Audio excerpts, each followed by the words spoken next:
Assalamualaikum warahmatullahi wabarakatuh.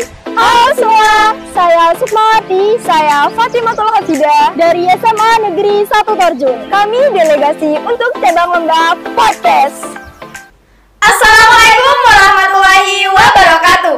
Hai Cantaka viewers, welcome back di Cantaka Wiatas Mator Podcast 100% bincang informatif dan terpercaya. Bersama saya Sukmawati dan saya Fatimatul Hafidah. Nah, pada kesempatan kali ini ada satu topik menarik yang akan kita bahas nih. Tapi sebelumnya aku pengen jelasin peran kita di podcast hari ini. Ya. Kita kan udah biasa jadi host podcast berdua nih. Bener banget. Ada narasumber yang biasanya dari guru atau teman-teman yang berprestasi. Sekarang aku jadi hostnya dan kamu jadi narasumbernya. Oke, kita diskusi ya. Oke.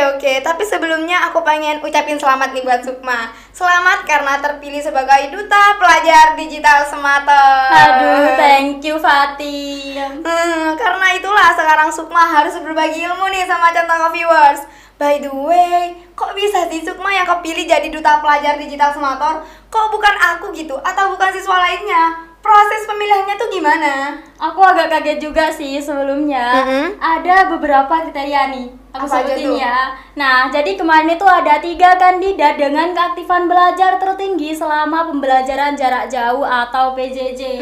Nilai harian terlengkap dan tertinggi dari beberapa platform belajar online. Dan juga 100% kehadiran on-cam di Google Meet dan Zoom. Gak ada kriteria khusus sih, itu cuma akumulasi dari guru-guru kita. Wow, pantes aja bukan aku yang kepilih ya. Nah, sekarang kan kita udah didukung nih dengan adanya sekolah digital. Ya. Pastinya udah nggak khawatir lagi ya dengan metode pembelajaran yang kaku, karena semuanya serba gadget. Ini dia yang akan kita bahas, tren penggunaan platform sistem belajar online menuju sekolah digital. Menurut Sukma nih, gimana sih konsep sekolah digital itu? Dari artikel yang kubaca, esensi dari sekolah digital ini adalah penggunaan sarana digital untuk mendukung bentuk pelaksanaan pembelajaran. Misalnya, menggunakan sumber materi digital dan mengerjakan ujian secara digital. Wow, jadi paperless gitu ya?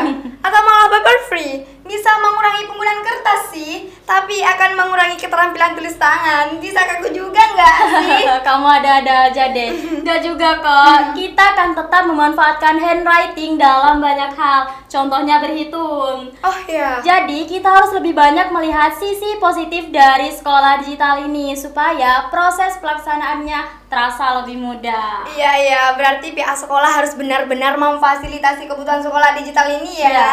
Misalnya menyediakan platform digital yang pas untuk siswa dan membekali guru-guru dengan pengetahuan teknologi yang memadai. Iya, setuju sama Fatih ya. Oh iya, dengar-dengar minggu lalu tim humas sekolah sempat mengadakan survei ya. Barang kamu juga nggak sih? Itu juga berhubungan dengan sekolah digital kan? Iya betul, jadi kita ingin mengukur kesiapan sekolah kita untuk menjadi 100% sekolah digital. Penasaran ya pastinya dengan data yang diperoleh. Bener banget, apalagi Cantaka viewers nih pasti ingin tahu kan tanggapan teman-teman kita tentang kelangsungan sekolah digital ini. Nah, pertama, aku pengen menelisik lebih jauh tentang tren platform yang paling banyak digunakan di sekolah kita ini. Apa aja tuh? Bentar, aku tunjukin nih. Dari survei yang berhasil dihimpun, 45,5% Dewan Guru memberikan online learning melalui WAG.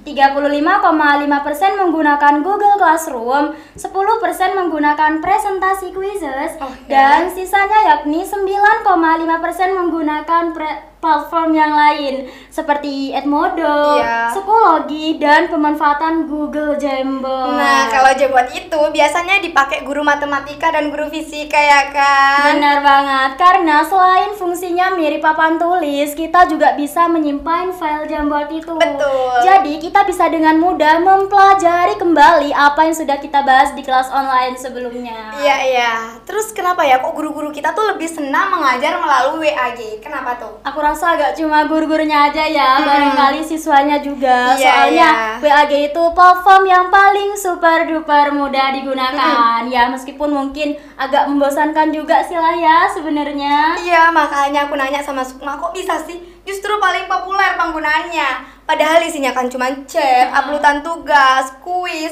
link YouTube untuk persepsi atau motivasi. Ya, tapi kembali lagi ya sama kemudahan yang ditawarkan WAG ini ya. Nah, terus untuk survei telekonferensi sendiri gimana nih? Oh iya, untuk online meeting itu sekitar 89% guru menggunakan media telekonferensi. Sisanya menyatakan bahwa mereka tidak pernah mengadakan telekonferensi dengan alasan siswa banyak yang tidak on cam ya. Oh iya. Tapi beliau-beliau yang tidak melakukan telekonferensi biasanya melakukan presentasi melalui Google Classroom dan mengirim video penjelasan melalui WAG.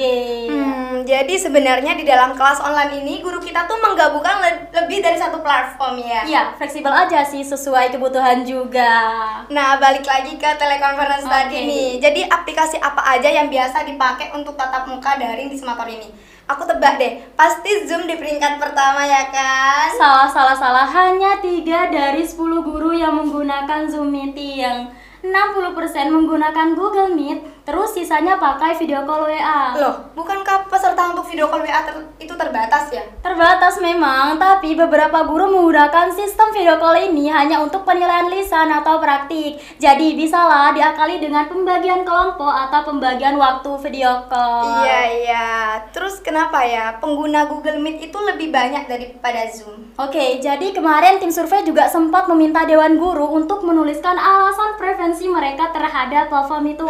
Terus sebagian besar bilang kalau menggunakan Gmeet itu lebih hemat kuota daripada Zoom. Oh iya. Hampir setengah kali lebih hemat. Ditambah lagi Gmeet itu juga terkoneksi dengan Google Classroom ya. Iya. Jadi untuk Bapak atau Ibu guru yang menggunakan Google Classroom, mereka tinggal mengirim link Gmeet saja lalu meminta siswa untuk join. Nah, sekarang jadi jelas nih. Terus gimana dengan tanggapan teman-teman kita tentang penerapan digitalisasi di Semator ini? Pastinya plus minus lah ya.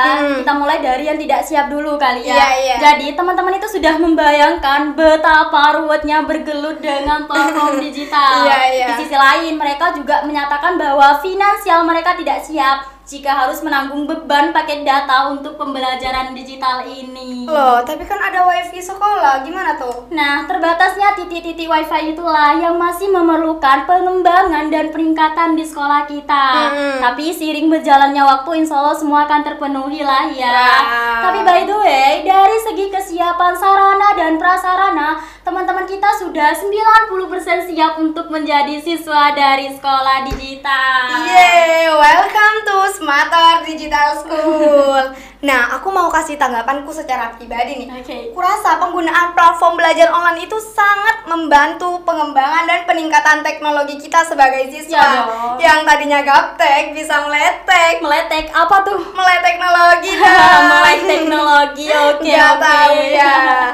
Terus gimana dengan Terus gimana dengan harapan teman-teman kita tentang sekolah digital ini? Ya, intinya mereka menginginkan sinergi yang baik antara sekolah, siswa, dan guru. Sebab sekolah digital ini mustahil tercapai jika masih ada ketimpangan atau kesenjangan penggunaan teknologi, baik itu dari sisi guru maupun siswa. Iya, berarti harus sama-sama meletek dong ya. Benar banget, meletek itu kunci dari pelaksanaan sekolah digital. Di sisi lain juga pemenuhan fasilitas oleh sekolah juga menjadi penunjang yang sangat signifikan. Aku tahu nih, misalnya pengadaan presensi online seperti yang dilakukan Bapak atau Ibu guru kita ya kan? Oh iya, kita tuh harus pakai gitu loh. Seru loh kalau kita juga menggunakan presensi online seperti Bapak atau Ibu guru. Gini nih. Anda berada dalam radius lebih dari 300 meter. Silahkan mendekat ke lokasi. Ya ampun, Fatih. Oke, jadi intinya sekolah kita tuh siap ya menuju sekolah digital. Siap dong. Oke, Sukma, terima kasih informasinya maksudnya. Nah, teman-teman, sampai di sini dulu ya podcast kita kali ini. Saya Fatimah Fida dan saya Sukmawati. Mohon maaf dan undur diri. Jangan lupa untuk terus menyimak Canta Kami Atas Mator Podcast. 100% bicara informatif dan terpercaya. Wassalamualaikum warahmatullahi wabarakatuh.